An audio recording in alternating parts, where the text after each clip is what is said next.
Hi, we're Placebo, and we're coming at you from Essen.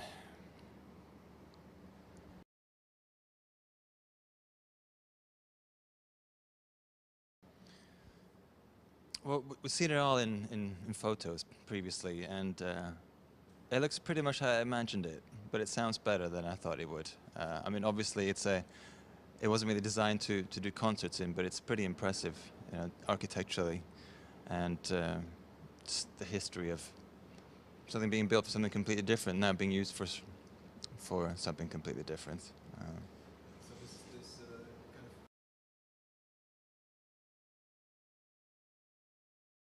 thing that Well, for me, my father worked in a place kind of like this, a big feed mill, and those feed mills so when I came here today, it kind of made me think about that. It kind of brought me back to my childhood. I mean, obviously it wasn't exactly like this, but kind of walking around and thinking if these walls could talk, and sort of what kind of what kind of people lived certain lives when it was in production here, and the type of the families, so the men that came in and out, and walking up and down the stairs and imagining like everyone was sort of clocking in and clocking out.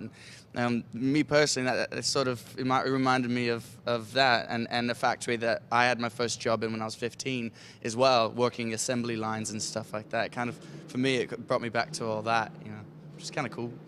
so there's artists that build a whole career around.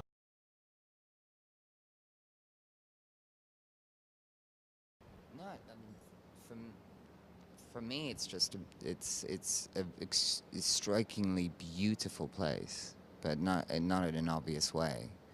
I think when people hear the word beautiful, they expect something to be pretty, and for me, that's not always necessarily the case. You know, um, there are just I mean, there's so many. I guess from a photographer's point of view, this is a bit of a wet dream.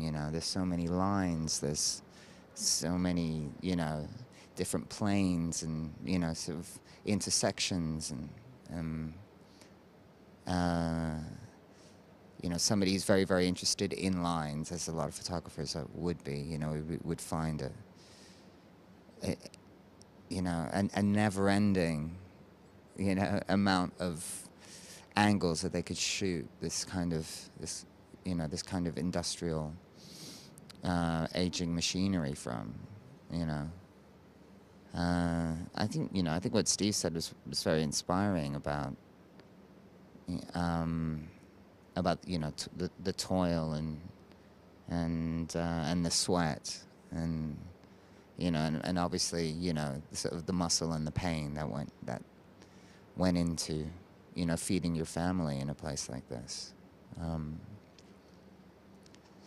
I mean, people, I can't make any comparison whatsoever in terms of um, hard labor, physical labor, you know. But people often ask us, sort of what our inspiration is, and the inspiration is the process. It's the work. It's the discipline itself. That's where you find ideas. I think there's this romantic notion of,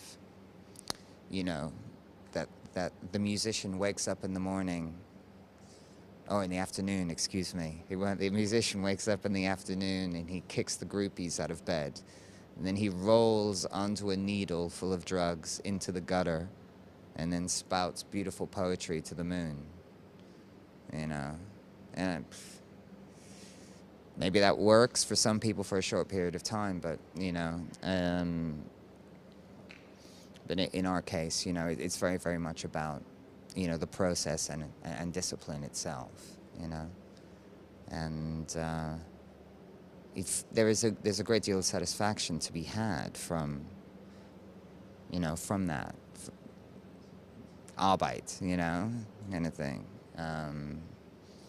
And I mean, we really enjoy the creative process, and writing and recording. So. So let's talk a little bit about